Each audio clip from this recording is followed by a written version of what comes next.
behavior. And you got pregnant. Right. And good advice. You better grow up because you got something growing in you that hopefully will grow up.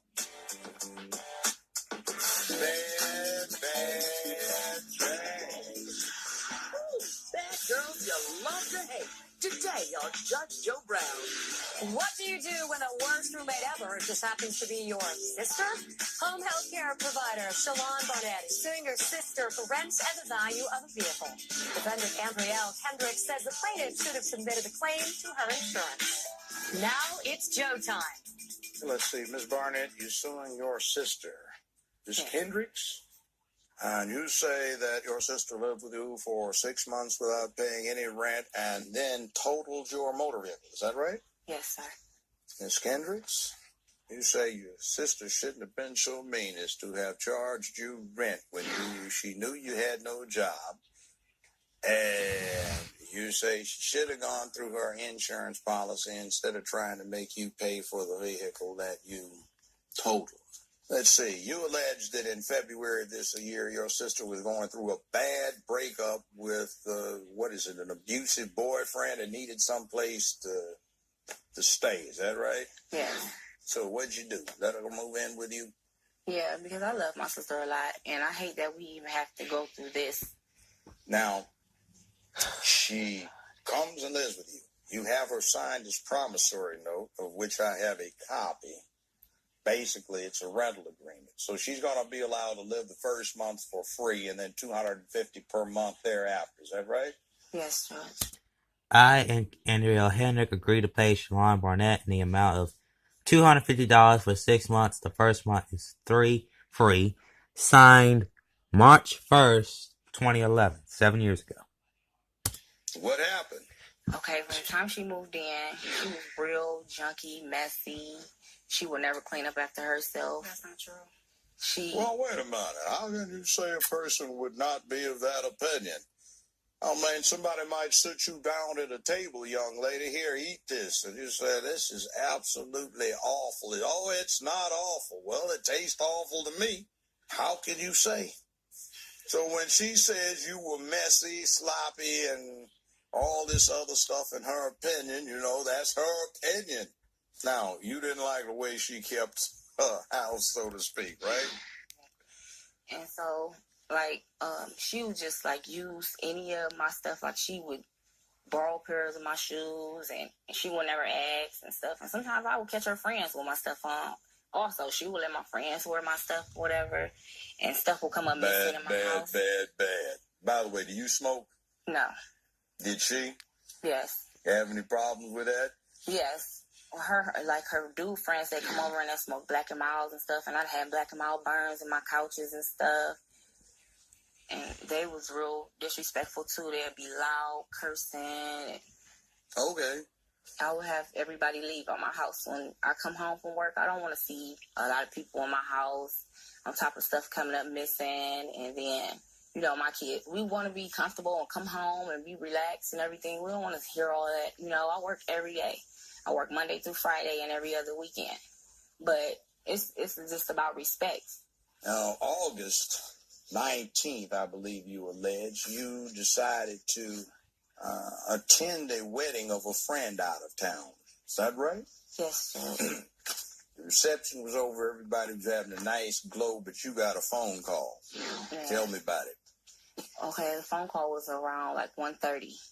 And it was my sister, and she was calling me, and she was talking about, she sounded real drunk, she was slurring and everything. And she was saying, I just got into an accident with your car. And I'm like, my car? How did you get my car? Because I had my keys with me. But I also kept an extra spare at home. And like I said, she'd be all through my stuff, wearing my clothes and everything. So she had been rambling, and she found my spare key. I never told her she could take my car. So from then I went off, going off, cussing, everything. That's my car. That's my transportation back and forth to work, take my kids to school. You expressed your ire. Yeah. So she hung up on me. She says she was disturbed and upset that you didn't first inquire as to how she was doing. Okay. You were more interested in your car than you were in her. That right? Yeah. Well, you were breathing, talking on the phone, so obviously you hadn't committed yourself to being under the sod. So, I mean, you know, at that point, She said I can use her you car. did it to yourself. So you come back and you find your vehicle is totaled. Yes, it was, the whole front end was towed up, and it was like I had just went on ahead and junked it because it wasn't even worth me even trying to put any more money into the car at all. Did you ever learn what happened? From what she said, she crashed into a pole. All right, let's go to you, Miss Defendant. What do you have to say? Well, first of all, I had explained to my sister that, you know, my situation was, you know, I wasn't working. Who cares? You got yourself in there. You picked it. I wasn't working, you know, I just kind of felt like, What you know. happened? How far did you get in school? Huh? How far did you get in school? I got my high school diploma.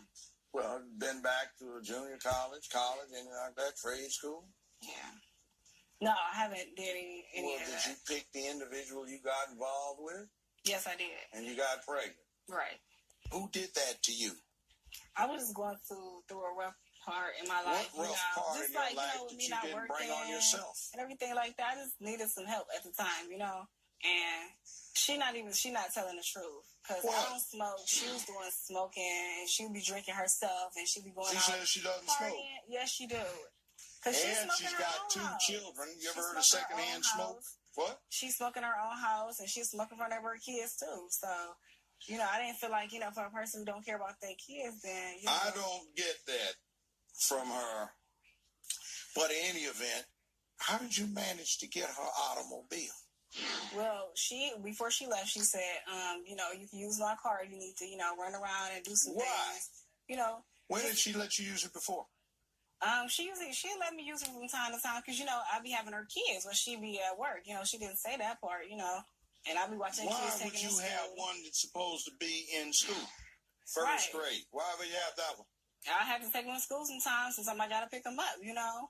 Is that true? No, she didn't have a car. How she was gonna pick them up? How were you gonna get to work?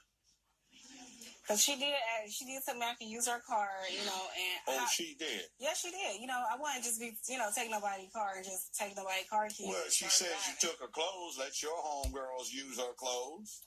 No, sometimes she'll let people borrow my stuff, going through my stuff, too. Borrow your stuff? What did you have to bring over there? You getting up from your boyfriend? I had clothes, shoes, you know.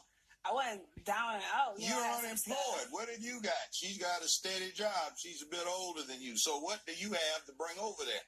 I had clothes. When you're running shoes. from your boyfriend. I had stuff, you know, jewelry, stuff like that. We'll be right back with Judge Joe Brown. You broke up with your boyfriend in time to move in with your sister in February. What's 2 from 11? You know? And later today, Dressing up the room? that I would take a look at the project and make curtains for him. During the course of our friendship, the project grew into a wine room art gallery with a pressing deadline for the wine festival. It's showtime after this. Bad girls you love to hate today on Judge Joe Brown. We're back with Judge Joe Brown. The defendant in this case said she was going through a tough time while living with the plaintiff. She thinks. Let's see what the judge thinks. Okay, now here's what's bad with this story. You broke up with your boyfriend in time to move in with your sister in February. What's 2 from 11? 9. You know? Tell me. No, here we go. What are we talking about? Well, it's December, and allowing for this being the end of the month and your last being with him in February.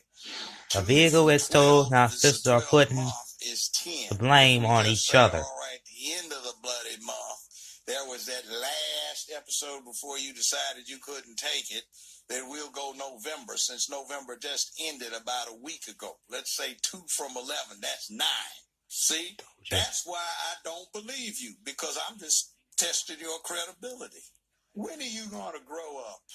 You better grow up, because you got something growing in you that hopefully will grow up. You aren't going to be a very good mother if you don't have an example that you can set for that child. Your problems seem to me to be brought on you by guess who? Her. So let's start off by straightening up. Sorry, I can't go further, but you get the jurisdictional limit. That's $3,000 in your cost, and it's time for you to grow up. Now in recess. Sisterly love only goes so far. It may cover cigarette burns, but not a Client wins $3,000.